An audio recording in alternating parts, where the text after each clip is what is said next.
Hey guys, today we're over here in Texas Hill Country. We're actually on the lake bed known as Lake Buchanan to go check out arguably one of the most beautiful waterfalls in Texas. It's known as Falls Creek Falls. We've got our waders, we've got our kayak. We're going to hike, wade, and kayak to these waterfalls, whatever it takes. Now, normally these remote falls would be accessible only by water. However, currently due to a drought, the lake's water level is extremely low, potentially turning this into more of a hike than a kayak. But if it's a muddy and ugly hike, then that may also mean that I'll have the entire place to myself. Falls Creek Falls are 30 feet tall. They're arguably the most beautiful waterfall in Texas, maybe contending with Dolan Falls and a few others. If you want to check out my Dolan Falls exploration video, click on the link above. And there's also, incredibly, a sunken ghost town at the bottom of Lake Buchanan. So if you want to check out my video about that one, check out my top 10 ghost towns in Texas video by clicking on the link above. You can kind of tell where the water tends to be most of the time because of the types of plants that grow there. You know, the areas that are dry more often don't have that many plants. They were actually covered in bluebonnets right now, which is really nice. But right here, we can see that whenever there's no drought, this is covered in water. Wow. So this is the Colorado River right now that feeds into Lake Buchanan, a far cry from the much larger river that you normally see around here. But due to the drought conditions, this is all there is right now. Still beautiful though. Honestly, I expected to be bushwhacking here, but there's actually four-wheel paths on the way to the falls. So if you're planning to come, you might be better off bringing a bike than some waders like I did. See right here, this is a marker for shallow water. So all of this right here would normally be underwater. Whenever you're boating out here, you can see sometimes some of the tops of these trees or plants sticking out of the water, and now they're completely exposed because of the drought. So you can see the difference, definitely. We've now almost reached the end of the rudimentary path and will soon have to deploy the foldable Oru kayak.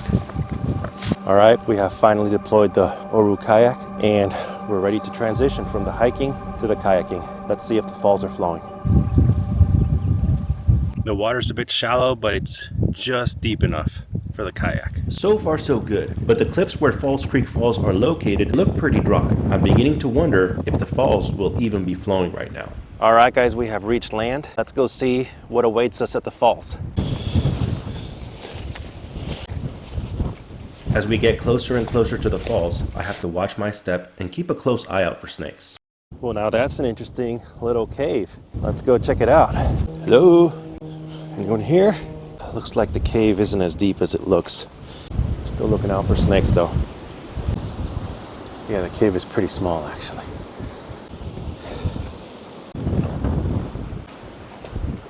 Look at all those birds. They are loving these strong winds. Whoa! They are flowing more than I thought they would be. Amazing. We are totally bringing our kayak here. Beautiful.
It's our own little private oasis, and now in the dry season looks like we have it only to ourselves. Beautiful. It looked a little dry from further away. I was a little worried, but no, here they are. All right.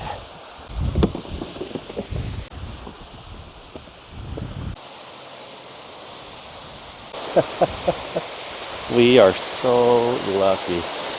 You can feel the spray. That is some cold water.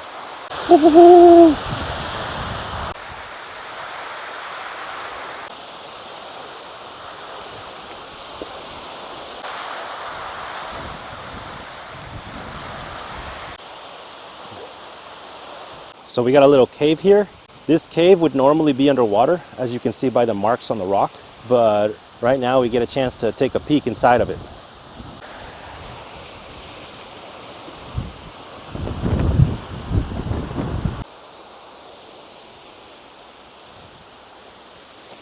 The scenery is beautiful and the location relaxing, which is all the more reason why my unexpected discovery in the cave is about to catch me completely off guard. A beaver pops out of nowhere. I am frozen, unable to film properly, preparing to retreat if it feels cornered and decides to get aggressive. So that was a beaver. There goes my plan to enter the cave, but I still want to take a peek with my extendable GoPro Max, which has 360-degree filming capabilities. After the surprise beaver encounter, I'm ready for the main event of my expedition. I'm going to be kayaking behind the waterfalls. It's gonna be a blast, but I have to be careful, as my extendable kayak is not the sturdiest, and I don't want to take on too much water and sink. After all, I'm gonna need it to get back home.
During the dry season, it's tough, it's about a hike and kayak, but it's totally worth it. Give this place a chance, check it out. Also check out my other videos on my channel, and if you enjoyed the video, feel free to subscribe so you can come along next time for the ride.